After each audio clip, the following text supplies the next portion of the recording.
जय हिंद दोस्तों, practical astrology में आपका स्वागत है। मैं अविनाश। तो इस वीडियो में हम एक 30 वर्षीय शादीशुदा लड़की की कुंडली का विश्लेषण करेंगे। इनकी शादी भी हो चुकी है और तलाक भी हो चुका है। और यहाँ पे इनकी कुंडली इनके पति ने हमें भेजी थी, अपनी कुंडली भी दिखाई थी, पत्नी की कुंडली भी दिखाई थी। और उसके बाद यहाँ पे आपके सामने ये दिखाया जाएगा कि ये आखिरकार तलाक क्यों होते हैं और ऐसी स्थिति क्यों आती है। एक और उदाहरण कुंडली हम आपके सामने पेश कर रहे हैं। और वैसे भी हमारे चैनल पर बहुत ज़्यादा वीडियो हैं तलाक की या कई शादी संबंध के मामले की। तो यहाँ पे एक देखिए, ये कुंडली है आपके सामने 30 वर्षीय शादीशुदा स्त्री की लड़की कुंडली। कन्या लग्न की कुंडली है, लग्नेश बनते हैं बुध, अष्टम भाव में चले गए, कुंडली हल्की हो जाती है। चंद्र लग्नेश पर भी, चंद्रमा पर भी आपकी शनि की दृष्टि है और शुरू लग्नेश भी आपके शुक्र अष्टम भाव बैठे, कुंडली हल्की हो जाती है।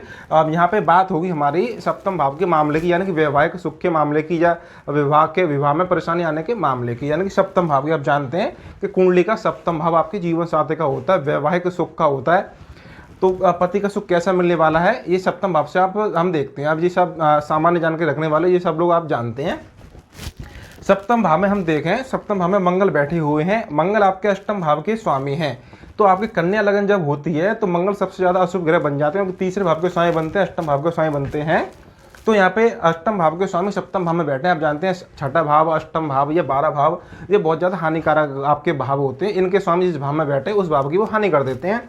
अष्टम भाव के स्वामी आपके सप्तम भाव में बैठते हैं, मंगल स्वयं बन जाते हैं।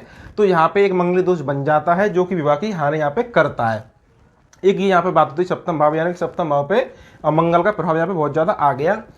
फिर उस पर आपके सप्तम भाव की बात करें तो सप्तम भाव पे केतु की दृष्टि यहाँ पे पड़ी हुई है। तो ये दूसरा प्रभाव यहाँ पे हो गया कि यानी कि सप्तम भाव पे मंगल और केतु की यहाँ पे दृष्टि पड़ गई। अब तीसरा यहाँ पे शनि की दृष्टि यहाँ पे पड़ी हुई है। शनि की तीसरी दृष्टि आपके सप्तम भाव पे और मंगल पे यहाँ पे पड़ी हुई है। और मंगल का जो मंगल जिस नक्षत्र में बैठे हुए हैं वो शनि का नक्षत्र है और शनि आपके छठे भाव के और पंचम भाव के स्वामी है। तो यहाँ पे आप देखिए कि सप्तम भाव जो जीवन साथी का है, विवाह का है, दाम्पत्य सुख का है, पति के सुख का है, उस पर मंगल का युति का प्रभाव यानी मंगल ने प्रभावित कर दिया। शनि की तीसरी दृष्टि है, केतु की भी दृष्टि है। तो बताइए यहाँ पे क्या रह गया यहाँ पे, यानी कि यहाँ पे जो आपके प्रथम श्रेणी के जो दो आपके पापी ग्रह होते हैं मंगल और शनि, उनका यहाँ पे प्रभाव है। मंगल अष्टम भाव के स्वामी इसलिए अशुभ हो गए बहुत ज़्यादा। और शनि की आपकी मूल त्रिकोण कुंभ राशि, मूल त्रिकोण राशि छठे भाव में पड़ती है। छठा भाव रोग, शत्रु, बीमारी, कर्ज, रुकावट का होता है, जो बाधा परेशानी आपको दिखाता है। और शनि स्वयं इसके कारक ग्रह होते हैं बाधा परेशानियों के, सेपरेशन के। तो उस शनि की यहाँ पे दोगुनी अशुभ यहाँ पे दृष्टि यहाँ पे पड़ रही है। तो आप देख सकते हैं कि सप्तम भाव कई प्रकार से अशुभ प्रभाव में आ गया। अब आते हैं सप्तम भाव के स्वामी और कारक पद। कन्या लगन हो या मिथुन लगन हो, इसके स्वामी सप्तम भाव के आपके गुरु बनते हैं। और लड़की की कुंडली में सप्तम भाव के जो कारक, पति के कारक ग्रह बनते हैं वो गुरु बनते हैं। कन्या लगन की या मिथुन लगन की कुंडली हो, ऐसे कुंडली में यदि गुरु पे जो प्रभाव पड़ेगा वो दुगना प्रभाव लेके सप्तम भाव को पीड़ित करेगा, क्योंकि वही सप्तम भाव को स्वामी बनेगा, वही कारक होता है। और फिर ऐसे गुरु पर यदि पाप प्रभाव पड़ेगा तो सप्तम भाव की दोगुनी हानि यहाँ पे हो जाएगी। सप्तम भाव के स्वामी यहाँ पे दसम स्थान बैठे, अच्छी पोजीशन है। लेकिन सप्तम भाव के स्वामी के जो नियंत्रक, गुरु के नियंत्रक बनते हैं, बुध बनते हैं। बुध अष्टम भाव में बैठे हैं तो नियंत्रक की स्थिति से ये अशुभ स्थिति यहाँ पे हो जाती है। फिर मंगल की दृष्टि आपके गुरु पे पड़ती है। अब यहाँ पे बड़ी ध्यान से देखिए कि मंगल की दृष्टि, चौथी दृष्टि गुरु पे पड़ती है, जो गुरु आपके पति के कारक ग्रह हैं और साथ में आपके सप्तम भाव के स्वामी भी बनते हैं। ऐसे मंगल ने सप्तम भाव के स्वामी और गुरु को पीड़ित कर दिया। यहाँ पे आप देख सकते हैं कि अब जो गुरु पूरी तरह से कमजोर हो गए। गुरु के नियंत्रक आपके बुध बनते हैं, वो भी अष्टम भाव में है। और गुरु आपके राहु के नक्षत्र में बैठे हुए हैं, राहु पंचम भाव में शनि के साथ बैठे हुए हैं। तो इस तरह से देखते हैं कि मंगल ने सप्तम भाव, सप्तमेश और कारक तीनों को यहाँ पे पीड़ित कर दिया।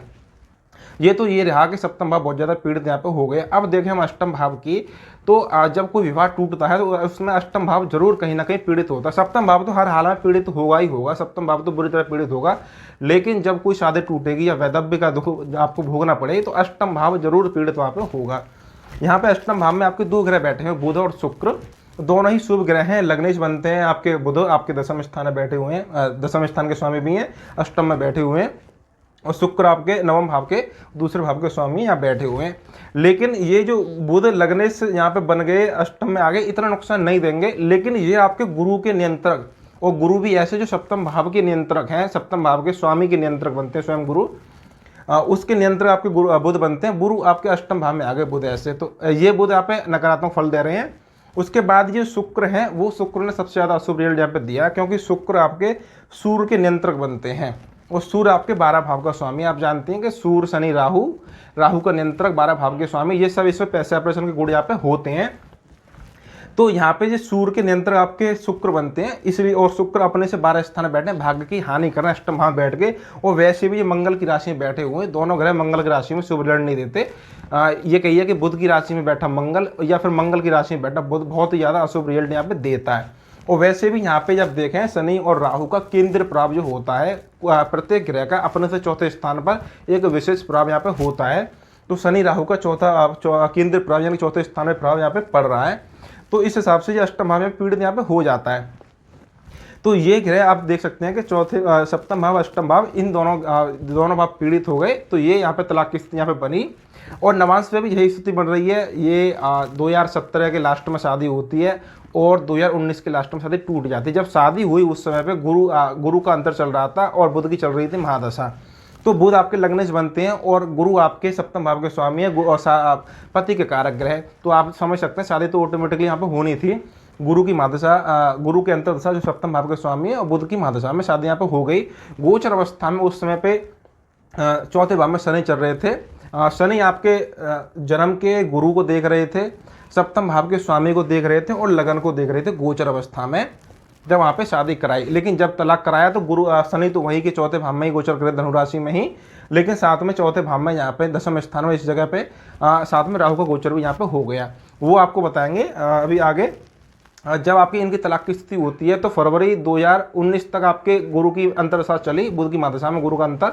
उसके बाद शनि का अंतर शुरू हो जाता है। शनि का अंतर शुरू होते ही सब गड़बड़ हो जाती है। ये अपने पति के साथ सिर्फ 8 महीने ही यहाँ पे रही मुख्य तौर पे। अब शनि देखिए यहाँ पे शनि छठे भाव का स्वामी है। छठा भाव आपके रोग, शत्रु, बीमारी, कर्ज, कोर्ट कचहरी, लड़ाई झगड़े का यहाँ पे होता है और शनि स्वयं ऑपरेशन का कारक ग्रह होता है। शनि की अंतरदशा शुरू होते ही मामला आप बिगड़ गया और ये कहिए कि कोर्ट कचहरी के मामले शुरू हो गए। इन्होंने, इनकी जो लड़की कुंडली है, इन्होंने अपने पति पर, सास ससुर पर, पूरे परिवार पर दहेज का मुकदमा और मारपीट का मुकदमा यहाँ पे लगा दिया। पूरे परिवार को जेल जाने की नौबत आ गई। इसलिए फिर पति ने आपके थाने में या कई वकीलों के सामने मिलके और पैसे देकर यहाँ पे तलाक करा लिया। तो इसलिए जेल जाने से वो लोग बच गए। चौथे भाव का और छठे भाव का कोई विशेष संबंध नहीं है। संबंध सिर्फ इतना है कि चौथे भाव के स्वामी गुरु बनते हैं, गुरु राहु के नक्षत्र में है और राहु छठे भाव के स्वामी के साथ यहाँ पे छठे भाव के स्वामी के साथ यहाँ बैठे हुए हैं। यदि चौथे भाव का और छठे भाव का यदि संबंध गहरा बनता किसी प्रकार से तो कोर्ट कचहरी के मामले बड़े लंबे समय तक चलते हैं। या ये कहिए कि छठे भाव पर जब आपके शनि की दृष्टि ज्योति का प्रभाव होता है तो कोर्ट कचहरी के मामले लंबे चलते हैं। यहाँ पे सिर्फ शनि के अंतर्दशा शुरू होते कुछ महीने के लिए ही कोर्ट का मामला हुआ। उसके बाद ये कोर्ट का मामला रफा दफा यहाँ पे हो गया। जब यहाँ पे तलाक हुआ तब आपके धनु राशि में ही आपके गुरु शनि चल रहे थे और मिथुन राशि में आपके राहु चल रहे थे। दोनों का प्रभाव छठे भाव पे था यानी कोर्ट कचहरी के मामले पर, और दोनों का प्रभाव सप्तम भाव था। जन्म के सप्तम भाव जो जन्म के गुरु हैं उसके ऊपर से राहु निकल रहे थे, उसको शनि देख रहे थे। तो आप समझ सकते हैं कि वही उन्होंने ही आपकी घटना, शनि ने ही पहले शादी कराई, लास्ट में शादी आप शनि ने तोड़ दी। क्योंकि जब कोई शादी होगी तब भी शनि की परमिशन मिलनी चाहिए गोचर में, और जब कोई तलाक जैसी कोई बड़ी घटना होगी तब भी यहाँ पे कोई शनि का यहाँ पे प्रभाव यहाँ पे सप्तम भाव पे होना चाहिए। तो वो यहाँ पे हो रहा था। नवांश कुंडली की हम नवांश कुंडली वर्गोत्तम लगन निकलती है, कन्या लगन है, सप्तम भाव के स्वामी सप्तम भाव में बैठे हुए हैं। ऐसे गुरु पर आपकी मंगल की दृष्टि पड़ी, मंगल 12 भाव में बैठे हुए हैं और उसकी मंगल की अष्टम दृष्टि सप्तम भाव पे पड़ी हुई है, सप्तम भाव के स्वामी पर पड़ी है, सप्तम भाव के कारक गुरु पे पड़ी हुई है। यानी कि तीनों जो फैक्टर होते हैं किसी घटना कराने के लिए, किसी भाव का विश्लेषण करने के लिए, भाव, भावेश और कारक, तीनों पर मंगल की दृष्टि यहाँ पे पड़ी हुई है। मंगल कोई ऐसे वैसे मंगल नहीं है, मंगल अष्टम भाव के स्वामी जो सबसे ज़्यादा हानिकारक है। साथ में आपके मंगल सूर्य के नियंत्रक भी यहाँ पे बनते हैं और अष्टम भाव में भी सूर्य यहाँ पे बैठे हुए हैं। तो यहाँ देख सकते हैं कि मंगल ने सप्तम भाव के स्वामी और कारक तीनों को अपनी दृष्टि से यहाँ प्रभावित कर दिया। फिर यहाँ पे आपके शनि की दृष्टि यहाँ पे पड़ती है। तो देख सकते हैं कि आपके जो नवांश कुंडली है उस पर आप उसके सप्तम भाव, सप्तमेश और कारक पर मंगल और शनि का प्रभाव यहाँ पे पड़ा हुआ है। मंगल अष्टम भाव के स्वामी है और शनि जो बनते हैं वो आपके छठे भाव के स्वामी बनते हैं। छठे भाव का रिजल्ट ज़्यादा देंगे क्योंकि छठे भाव में शनि की मूल त्रिकोण राशि आती है। तो यहाँ पे आप देख सकते हैं जो भाव सप्तम भाव पीड़ित हो गया। यहाँ पे ये ना समझा कि गुरु अपनी राशि में बैठे तो गुरु यहाँ पे सप्तम भाव की वृद्धि करेंगे, सप्तम भाव को बहुत ज़्यादा बली कर देंगे, ऐसा नहीं है। युति बैठे तो हैं लेकिन दृष्टियों का प्रभाव बहुत ज़्यादा यहाँ पे पड़ता है। तो ये आप समझिए इस बात को कि दो आपके प्रथम श्रेणी के जो आपके अशुभ ग्रह होते हैं, दोनों की दृष्टि आपके सप्तम भाव, सप्तमेश और कारक पर यहाँ पे पड़ी हुई है। लगन की बात करें, लगने से बुध बैठे हुए हैं, वहाँ पे भी आपके चंद्रमा 12 भाव बैठे हुए हैं और दूसरे भाव में आपके शनि की दृष्टि पड़ती है। शनि की 7, 8, 9, 10, शनि की 10वीं दृष्टि आपके दूसरे भाव पे पड़ती है। बुध से दूसरे भाव पर शनि की दृष्टि पड़ती है, बुध से दूसरे भाव पर राहु की दृष्टि पड़ती है और बुध से 12 भाव में आपके मंगल बैठे हैं। ये भी एक तरह का पाप कर्तरी दोष है शनि की दृष्टियों के आधार पे। तो ये लगन भी पाप कर्तरी दोष में आ जाती है। सप्तम भाव आपको पहले बता दिया कि ये सप्तम भाव के आपके कारक पर भी आपके मंगल शनि का यहाँ पर प्रभाव पड़ा हुआ। तो आप देख सकते हैं लगन कुंडली में वही स्थिति बन रही थी आपके, और नवांश कुंडली में वही स्थिति बन रही है।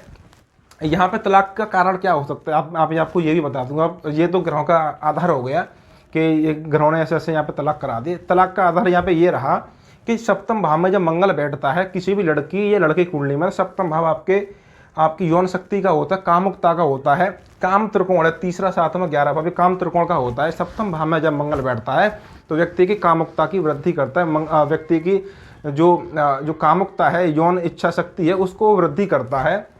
और जब मंगल आपके पीड़ित हो जाता है, और यहाँ पे देखिए जल तत्व राशि में ऐसा मंगल ज़्यादा विशेष प्रभाव देता है, अपनी और ज़्यादा वृद्धि करता है। वैसे भी आपके ज्योतिष ग्रंथों में मंगल को लड़की के लिए आपकी उसके काम शक्ति के नियंत्रक माना गया, यानी कि लड़की की जो काम इच्छा होती है उसके नियंत्रण आपका मंगल होता है। फिर ऐसी कुंडली में जब लड़की की कुंडली में सप्तम भाव में मंगल विशेष बैठ जाए तो सप्तम भाव आपकी काम इच्छा का होता है, तो उस काम इच्छा को बहुत ज़्यादा वो बढ़ा देता है। मंगल यदि पीड़ित हो जाए तो उसको